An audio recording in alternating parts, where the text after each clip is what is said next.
Muted throughout that. Okay. So let's get this started. We are going to commence with, 15 years ago, I first began studying a colony of beavers that lives in my wild backyard, a dynasty of beavers, in fact, and I have just become so enamored of beavers. Not just their amazing construction capabilities, but the habitats they create. Habitats that benefit not just beavers, but all of the wetland dependent wildlife, and virtually every species that lives in the forest comes to these beaver wetlands at some point during the year for some aspect of their life cycle. So yes, beavers and I go back a ways. About 15 years ago, I also became a licensed wildlife rehabilitator. And there are so many things you can learn about wild mammals when you're raising orphans. You can learn about their vocalizations, their play behavior, their developmental stages. On May 5th in 2020, just as the pandemic was in its early days and people were pretty crazy, I got a phone call from the Brattleboro police, and these two worlds of mine, beavers and wildlife rehab, collided, as I feared one day they would.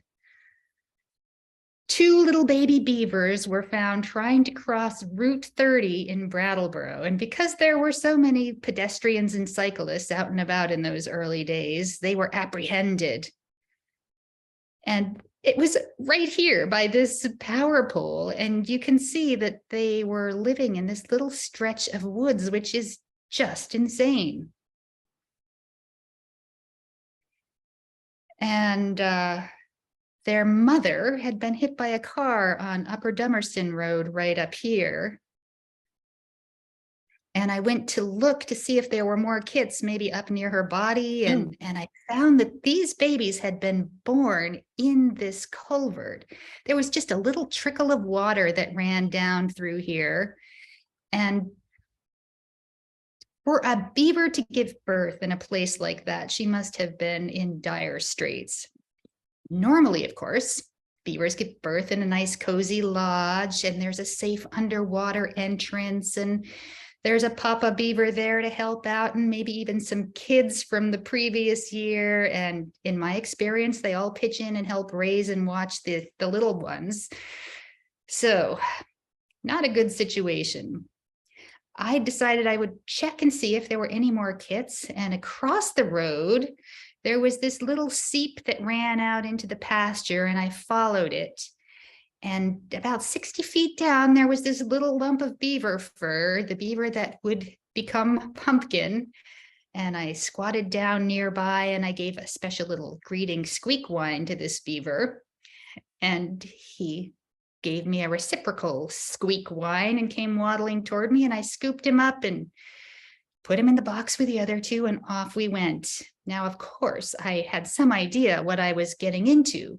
Most of the babies that I raise are ready to become independent in 3 to 5 months, but beaver babies need 2 years of attention before they're ready to be released. And it's not just attention. They need an aquatic environment, and they need trees to eat, and they need these things every day. I was, well, let's just say it was a bit of a crazy venture from the commencement. Oh, but look at those baby beavers.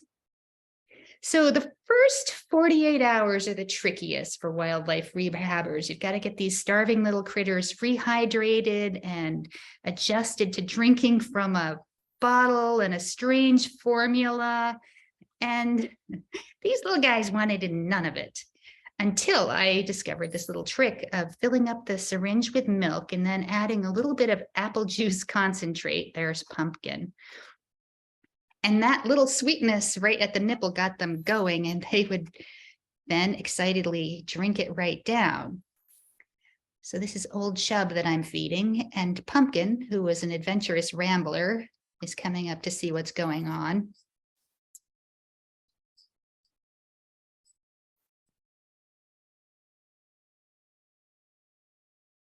Nash. Yep. There's your first baby beaver squeak. And look at that tail go. Ah.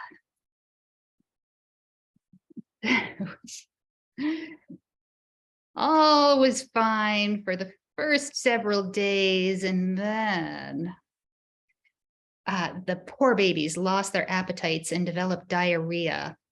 I was working with Dr. Ron Sveck, who is just fantastic, and we tried every medication we could think of, and their poor little tails were getting scalded by the diarrhea. It was so bad. And I was pretty sure as I watched over a week, they were getting just cadaverously thin. And I was sure I was just going to watch them die. But with one new medication and some supplements, they slowly got their appetites back and they improved. And that is when this poor little beaver pumpkin got his most unfortunate name. He did have a good name to start with. He was Nash Rambler. But he happened to be the one pumpkin, the one beaver who really loved canned pumpkin, which is supposed to be a very good thing for creatures with diarrhea. So sadly, he became Pumpkin. But a very wonderful pumpkin. The beavers then, in robust health, moved down to my club at the Beaver Lodge, where they had all kinds of opportunities to dine at the buffet, swim in the pool. This is old Shub, who always had the most robust appetite. Here's Pumpkin and Curly grooming each other. I was usually sitting in the library.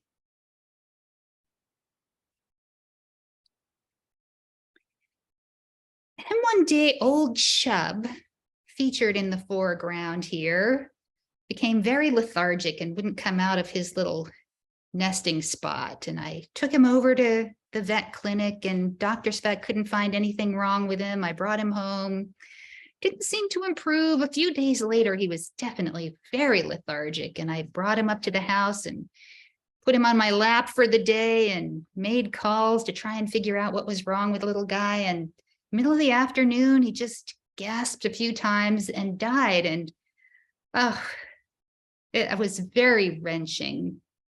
I'm often asked as a wildlife rehabilitator how I can take the pain of all the loss, which is just inevitable. And if it gets easier over time. And the answer, the first question is that I've learned that the death of animals that you love so much is outweighed by the joy that comes from giving assistance to a creature that really needs it, and to seeing these animals coming into their species being when they're released. It is just a wonderful thing to see. But losing one that you're really attached to, like I was to these baby beavers, is never easy. But here we have Pumpkin and Curly to distract me from my sadness. These two still need attention, and now they are really enjoying life.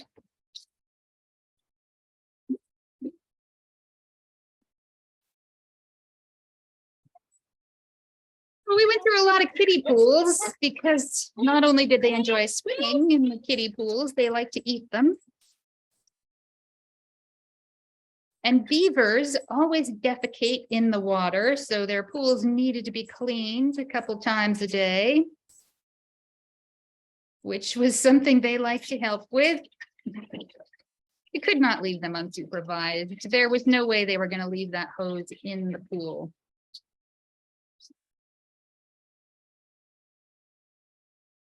But this used a lot of water, and it was a drought summer. So I decided reluctantly that I needed to find another place for them. And fortunately, I was directed to Sarah Matter's beautiful farm on Ames Hill Road, just a few miles away. And she's an animal trainer with experience with zoo animals. And she had a barn that used to be a cidery that had a concrete floor and a drain in it. How perfect. So Pumpkin and Curly moved over there and had a nice new stock tub to swim in and ramps and lots of straw to play with. They immediately started building dams with anything they could get their paws on.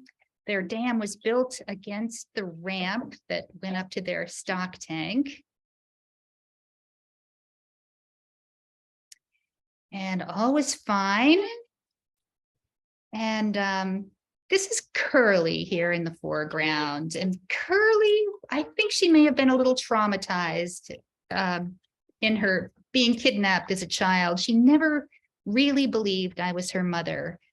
And she really spent all her time nursing on her siblings' fur, but she was just starting to warm up to me, and she was just a great beaver. And one morning she was found dead in the enclosure. And Ron Speck did a necropsy and found that there had been just a little bit of connective tissue that seemed to be strangling, cut off circulation to a part of her intestine. And it died, and that is what killed her. And so poor Pumpkin was all alone, and family to beavers is so important. I have read somewhere that if you have a beaver in captivity by itself, it is not going to do very well. So that night that I found out about it, I went over there with my sleeping bag and I moved in with Pumpkin. He was really, really upset, but he liked having company. Made it challenging for me to get my work done. I really spent a lot of time there for a couple of weeks. I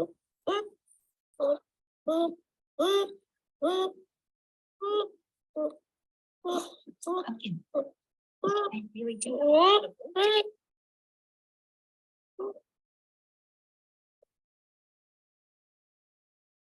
So he also spent a lot of time trying to find Curly, looking around and sniffing.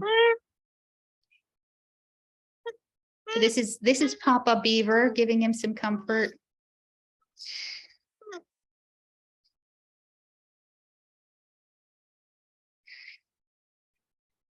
He's good at that.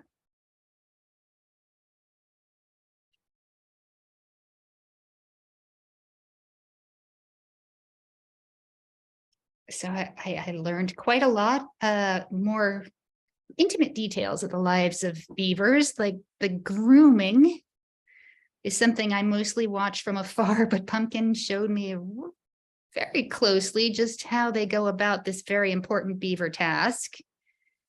And not only that, he insisted upon demonstrating, because mutual grooming, is something, hang on a second, there we go, that beavers engage in. So what he's doing is rubbing his lower jaw against, so his lower teeth are rubbing against his upper teeth and removing any knots from the fur or any spreading oil around. And as you can see from the abuse my hand has taken, those teeth are really quite sharp. It doesn't work as well on a creature that's not very furry.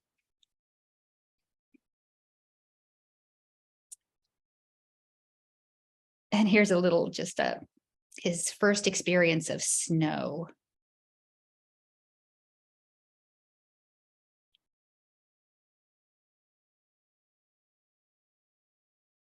Just wonderful stuff. Pumpkin and I are both big fans of snow. You can dig it, you can tunnel in it, you can swim in it, you can build things. It's fantastic. Right, Pumpkin?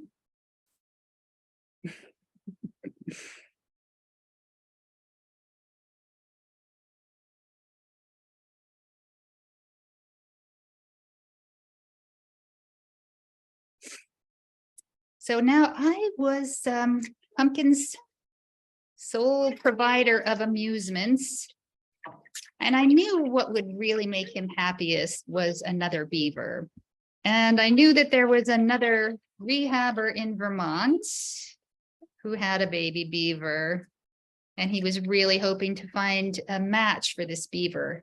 When young beavers are this age, they have to be the opposite sex if they're going to get along. And I've been calling Pumpkin a he right along, but I had no way of knowing what sex he was. The only way to tell with a beaver is, well, the most reliable way is with an X-ray. So I arranged to have an X-ray. I knew that the beaver elsewhere was a male.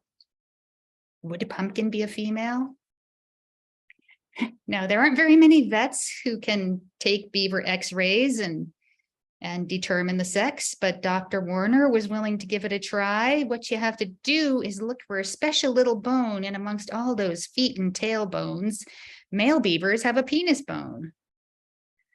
And she explained to me that she couldn't see one, and that didn't mean it wasn't there, but if it was there, we'd know for sure it was a male. If it wasn't, we couldn't be positive. So I loaded Pumpkin in a crate and drove him off to meet BK, and it was, whoops, it was such a sad day. Let's see if I can make this little video play.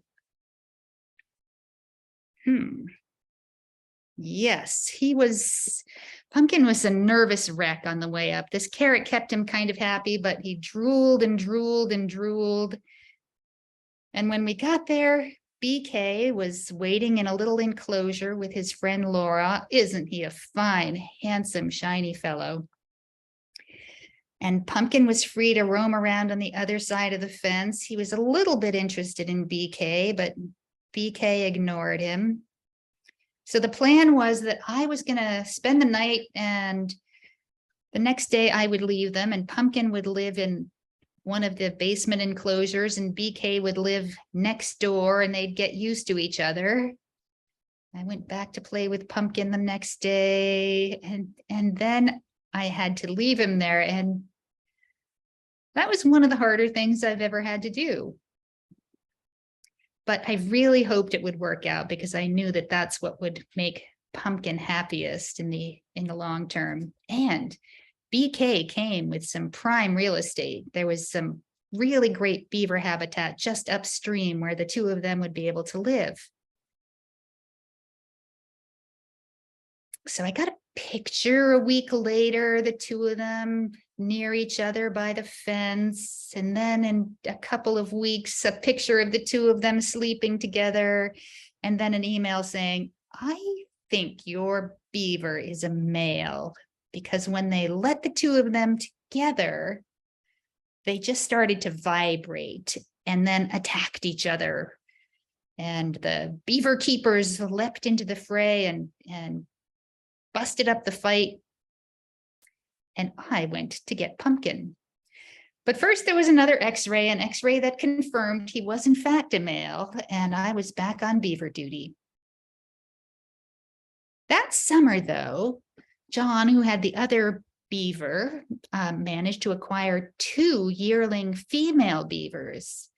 One of them had been badly injured by a predator, and she had just terrible wounds, but they were healing, and he offered to send her down to keep Pumpkin company. And so she arrived. And don't ever ask your mother what you should name an animal, because this poor creature is named Pie. I spell it differently. It's spelled after the wetland plant, P-Y-E, Pie. So now we have Pumpkin and Pie. And Pie was so traumatized by all of her experiences with strange animals and predators and being orphaned that she wanted nothing to do with Pumpkin, and expressed her disapproval with much huffiness. But Pumpkin, well, all right, the first night, Pumpkin pushed a bunch of bedding and sticks around her, and I'm not sure if he was trying to dam her off or build her a bower, and I'll never know. But he was very patient and would go and sit next to her and turn his back to her just as close as he could before she would feel threatened. And this patience paid off, and she gradually got used to him. And Finally, they were good buddies. And you would think now that Pumpkin would be so happy with life. But alas, he had pie, he had a place to swim, he had some nice straw, but beavers need more.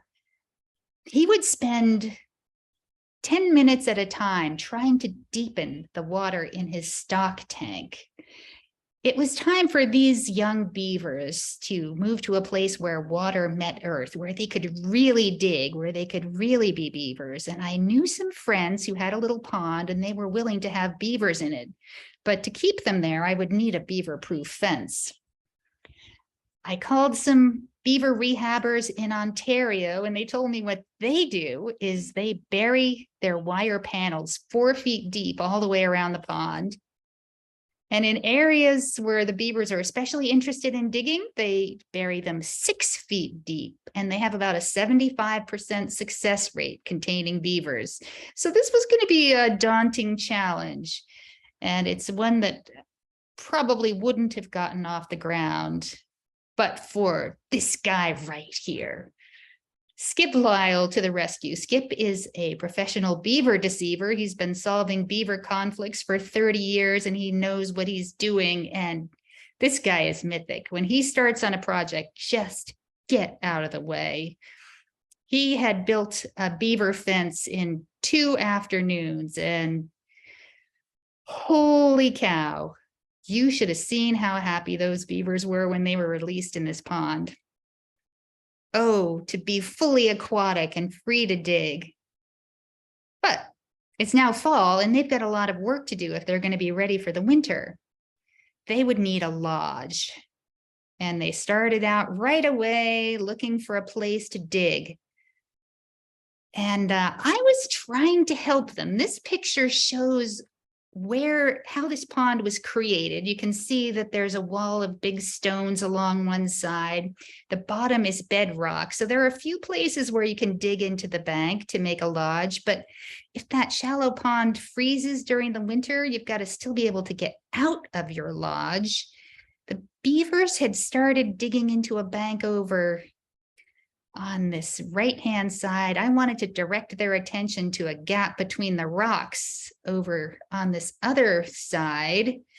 So I decided that I would show them how to build a lodge, because how are they going to know? They're just baby beavers. They've never seen a beaver lodge. So over here on this side, I tried to dig a little starter hole and I piled some sticks on top, or I tried to, in a way that I thought might look like a lodge, but boy, it was hard to get those things to balance. And finally I gave up and I went to look at the hole that Pumpkin had decided on.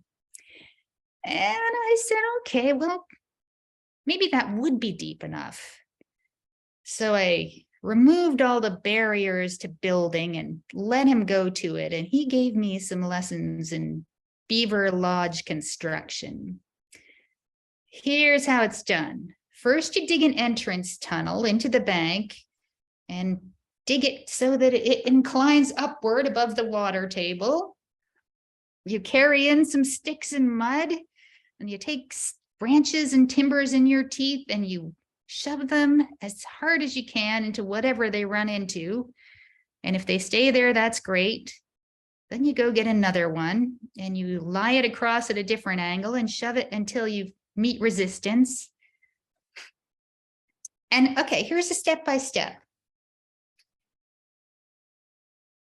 After you've put a few things on the top, you want to deepen the channel outside the lodge as far as you can. And this requires a move that I call the jellyfish egg beater. And here's Pumpkin back at the Beaver Lodge, and he's demonstrating this move. You put your head and your tail under the water so you look like a jellyfish, and you dig with your front paws and you spin your hind feet like an egg beater to churn away all the loosened debris. And that's it. That's the jellyfish egg beater, and that's how you dig deep water.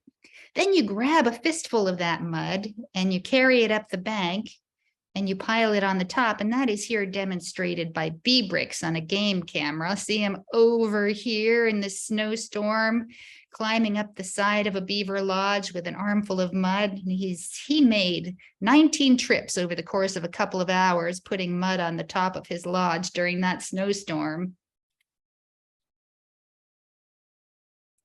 Then from the inside, you dig to enlarge the living chamber, gnaw away sticks, and you just continue rotating through these steps, adding sticks, adding mud, enlarging the hole on the inside until you have a beaver lodge.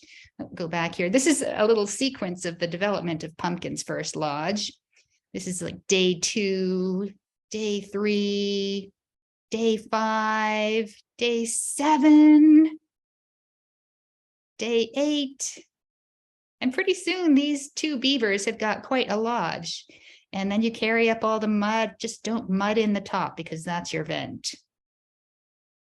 And this is not how all beavers build every lodge, but I think if you were to follow these directions, you would have better luck than I did.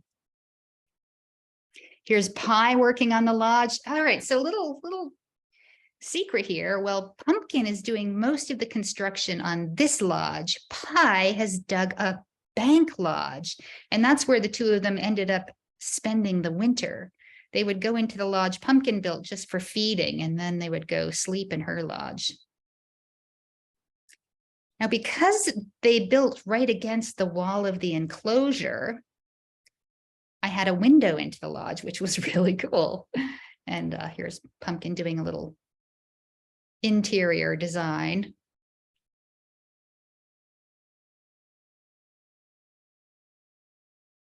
I did close off the window once it got cold out.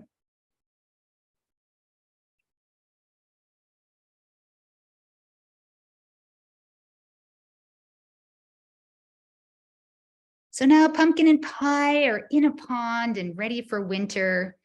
I still bring them aspen every day, their favorite food, along with a few apples and carrots and a few rodent nuggets.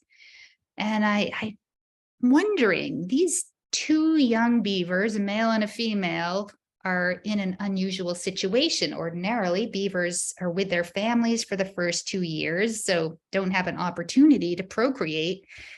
Are these 2 beavers mature enough? And this is what I filmed on the day before Valentine's Day.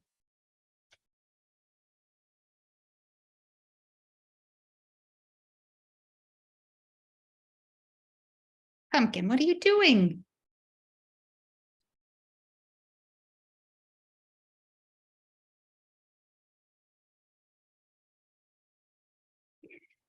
And now, once again, it should seem like Pumpkin is perfectly content with his new quarters, but of course, he still lacked the one thing we all crave, the freedom to exercise his own will. He was still hemmed in by a fence, and he spent every day chewing on it. Pumpkin had places to go and things to do, and some of them were on the other side of that fence, damn it. I knew when I started this project that finding a release site would be one of the biggest challenges. I would have 2 years though, right? So it turns out that raising beaver kits on top of everything else you're supposed to do doesn't leave a lot of time to think about anything.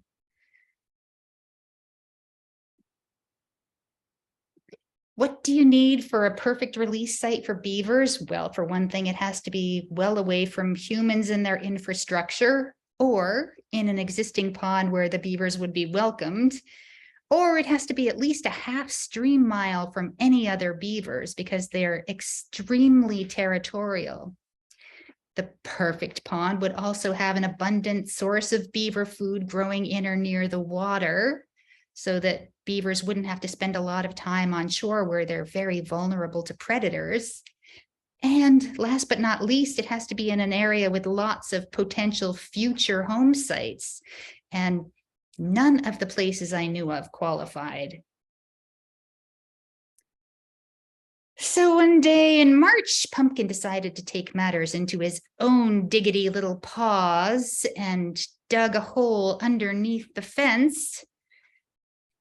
We filled it up with rocks, and that foiled Pumpkin for a while, but it didn't foil the water, which continued to run down the bank. And it became clear to the owners of this pond that their whole pond was going to wash away its retaining bank in short order if it wasn't repaired.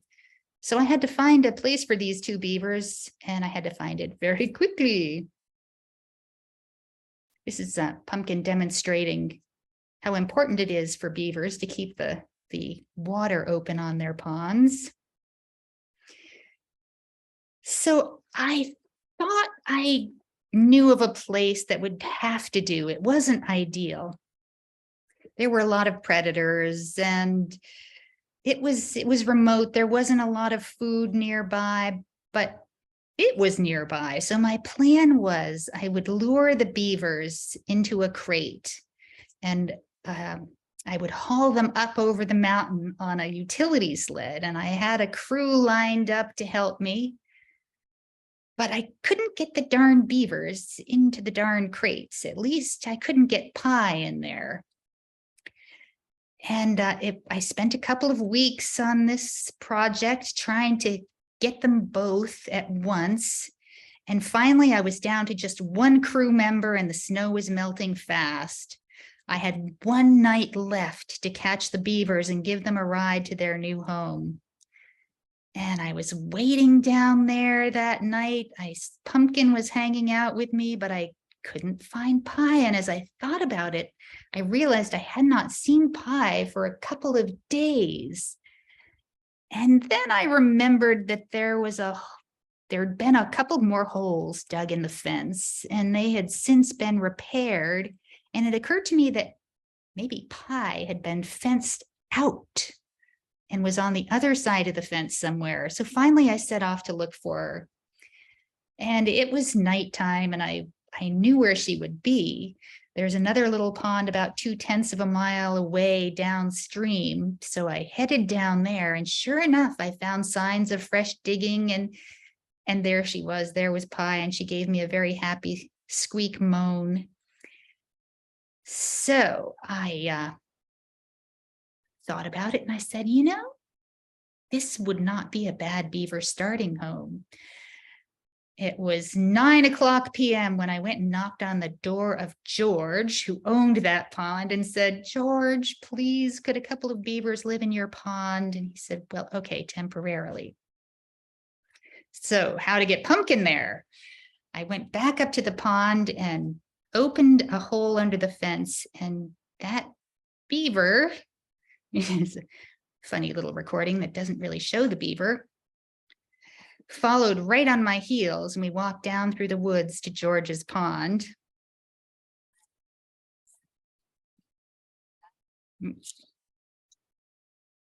Right under my feet the whole way. Where are you, Pumpkin? All right, so much for video quality. We went up a little ramp and into the edge of the frozen pond. Pumpkin dove, and there he found his dear love Pie.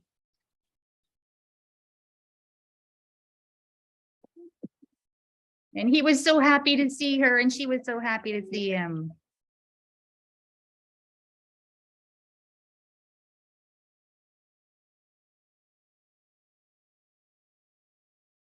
And they had a nice wrestling match.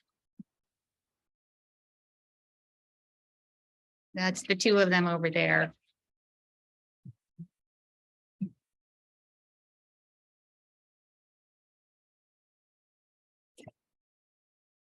Then they went around the shore of the pond and did a lot of scent marking.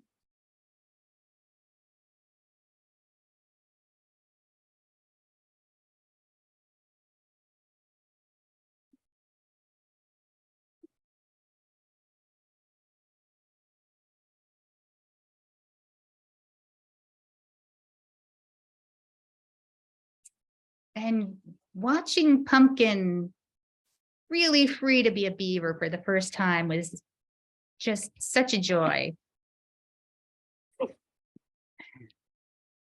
I think he liked it too.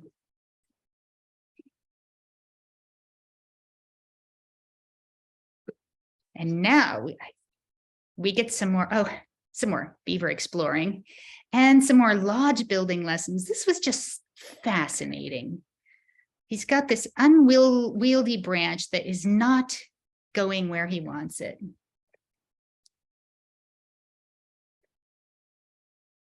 So he takes it out.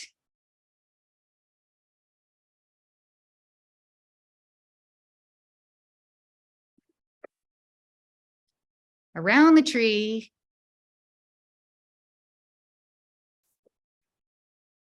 Pardon the videography. Here we go.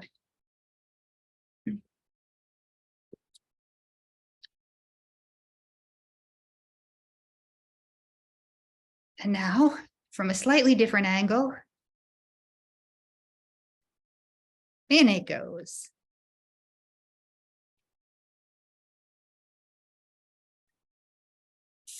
And now an even longer one.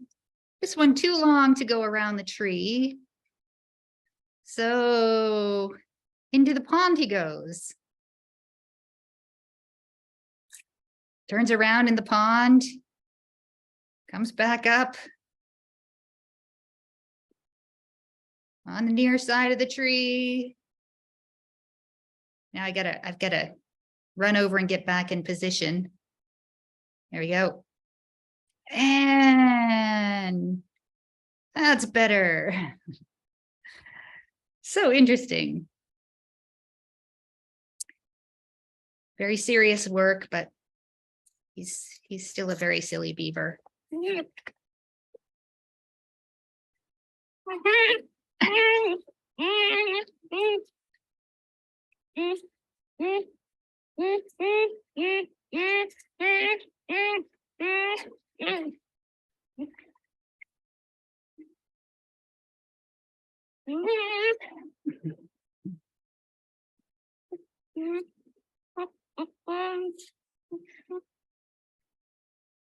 So Pumpkin and Pie had such a lovely time together on the shores of that pond in the spring. And of course, we were all wondering, given what we saw in the middle of February, is anything else going to happen with these beavers?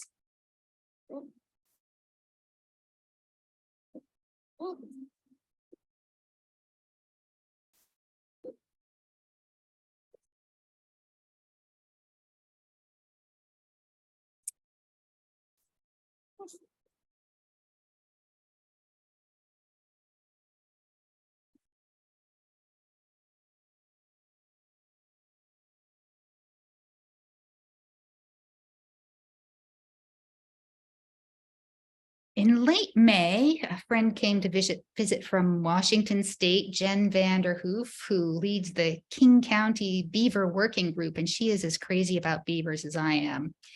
And we spent a few days picnicking on the shores of the pond and talking about beavers out west. Beavers are really essential climate change mitigation allies. As it becomes hotter and drier and more fire prone out there, beavers are really holding water on the land. Their wetlands help raise the water table and create fire breaks and make up for the loss of snow meltwater. So beavers are really very popular rodents these days. Jen and I had 3 evenings to talk beavers, and on the first 2 evenings, both Pumpkin and Pie were present and visible, but on the 3rd evening, we only saw Pumpkin. So we decided to put on muck boots and slop over near the lodge and see if we could hear anything. And this is what we heard. Whoops, that's what we saw. No, that's not what we saw.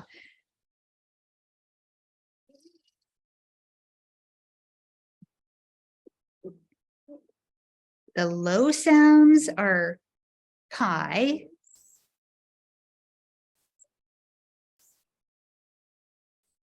And those high squeaky sounds, those are baby beavers.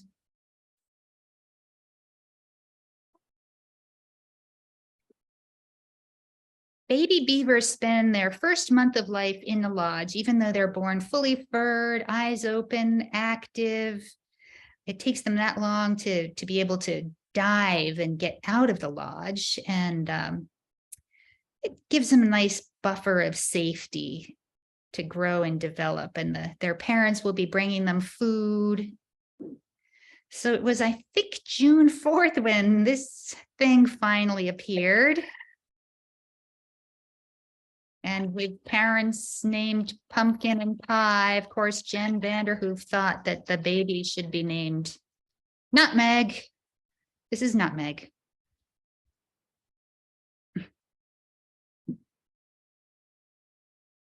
And those are gray tree frogs in the background, so you know it's a very hot night. Late spring. Oh, there's a nutmeg. So I did my best to encourage the nutmegs to stay in the water. That's where they're safest. This darn little one would come up occasionally to visit his parents.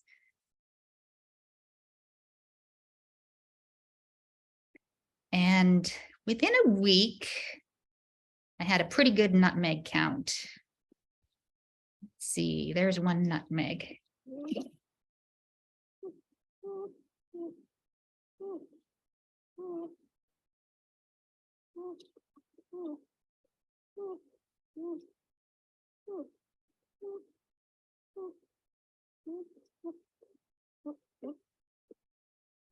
That might be the same nutmeg. Oh, two nutmegs.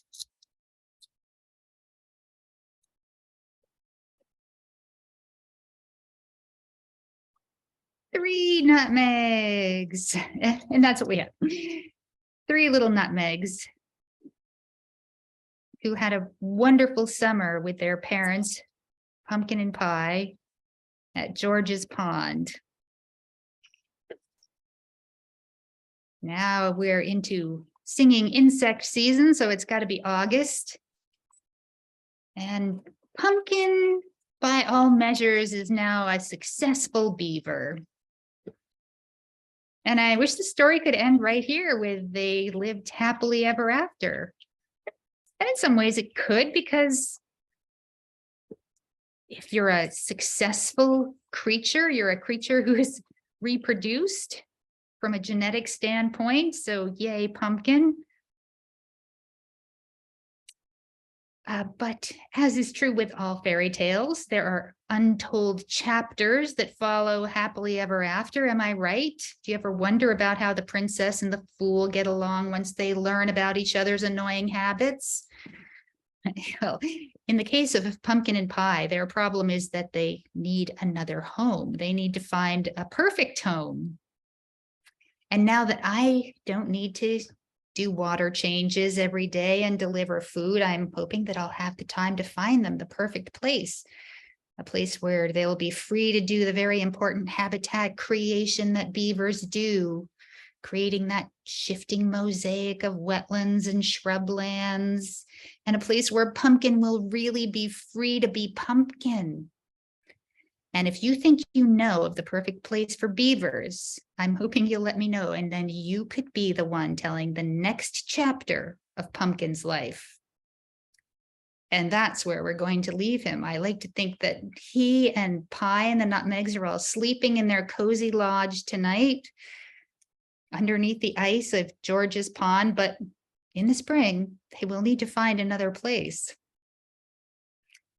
So now I will turn you all over to Willow for questions and stop screen sharing. If you have a question, feel free to use the reactions to raise your hand and unmute and ask away. We do have one question from Isabella. Did they do a necropsy of Chubb? Ever find out what causes death? Oh, so I tried to do that myself. And I, made quite a mess of it, and then turned poor Chubb over to Dr. Speck to do a follow-up, and he couldn't see anything wrong. He said everything looked like it should be working properly. So that is still a mystery.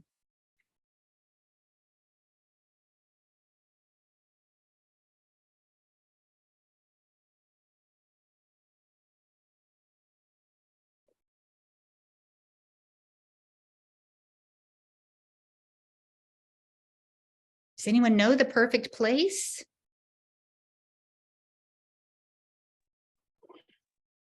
Hi, Patty. This is Patrice. Hi, I don't know if it's a perfect place, but the reason I came on tonight was because I live right across from Weatherhead Hollow Pond in Guilford, Vermont.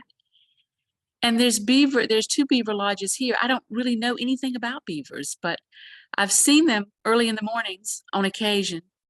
And I don't know. I mean, there's still activity on this pond for sure.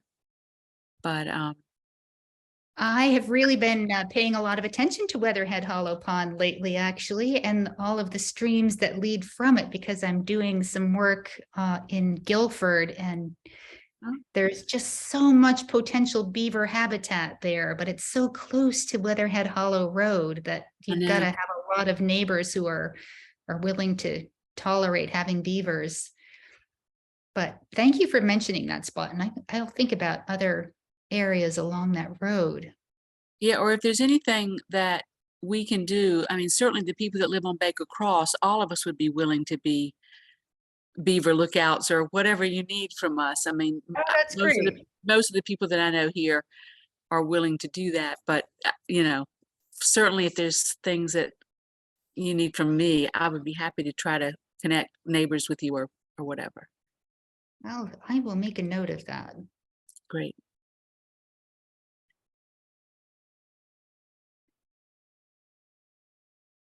Can I ask a question too?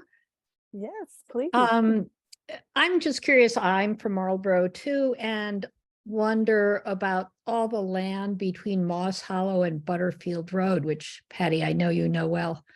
What's going on there beaver wise? Oh, so many things. There are 2 families of beavers, and that is a place that I think about, of course, as a release spot. It has so many, and it's well away from people. There are lots of future beaver homes there, but there is also a bear that specializes on beavers. And I know in particular, male beavers don't seem to last very long in that area. So it's a possibility, but it would not be my first choice. But yeah, that's the area where I spend all my time watching wild beavers. Patty, we have a suggestion or question. Have you checked out areas protected by Northeast Wilderness Trust? Oh, I'm going to for sure. I know that's where BK ended up.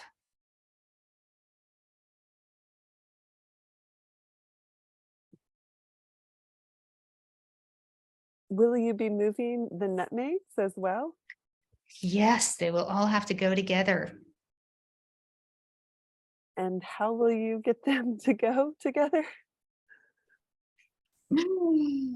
I'm not entirely sure yet, but probably nets will be involved. Yeah, it's not going to be fun. I really hate moving beavers.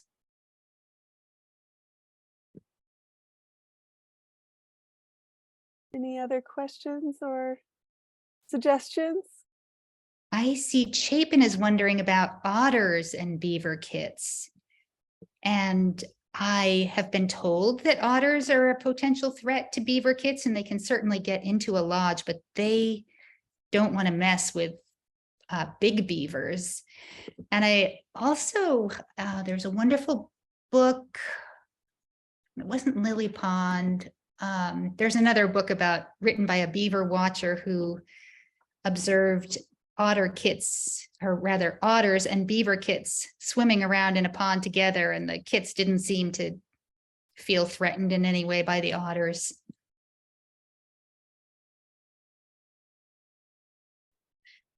Patty, I had another question. Your relationship with Pumpkin is so beautifully. I just loved watching the videos. Thank you so much. So when you don't see Pumpkin for a while, I mean, Pumpkin was gnawing on your hands and playing with you. Does that relationship? I mean, Pumpkin knows you and recognizes you, and right as a mother, or how does that? Yeah. How do you explain that? Or Well, with most of my wild children, once they're ready to go off and be on their own, they really don't want anything else to do with me. And I think that's that way it will be when Pumpkin finally heads out to be a wild beaver. If I went to visit him, he might come over and he might be friendly, or he might try and chase me away. Yeah, he really doesn't need me anymore. There's another comment and question from Kathy. I was out skiing in northern Vermont today and ran into a beaver and was surprised that they would be out and about. Is that normal on a cold day to be cruising through the woods? How cold was it? Because if it's, I've been told, and it's been my experience, that if it's colder than 15 degrees, they don't tend to come out. But if it's warmer than that and they will come out and keep on harvesting. They're always safest when they stay in the water, but if they're needing food or just plain getting stir crazy, as you can probably imagine, cooped up in a lodge under the ice with all your family members, you get a chance to come out and take a little walk in the snow, you're going to do it.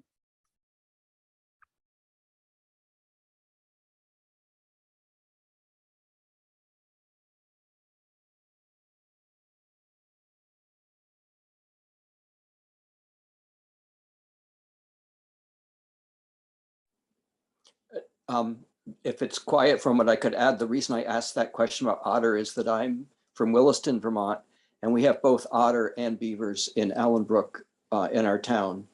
And I had wondered about their interactions. And of course, the beavers are active all winter here until it freezes, until it gets very cold. They're active now.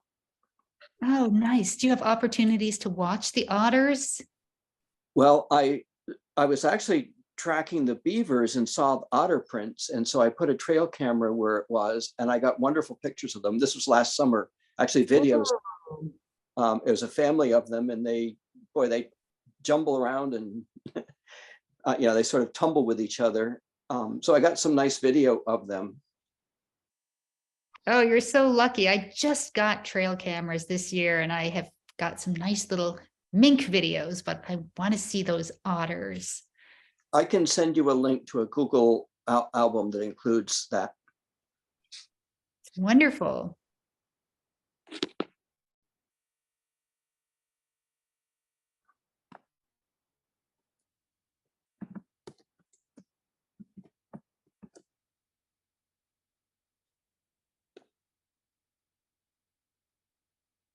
What do you think, Willow? And no more questions?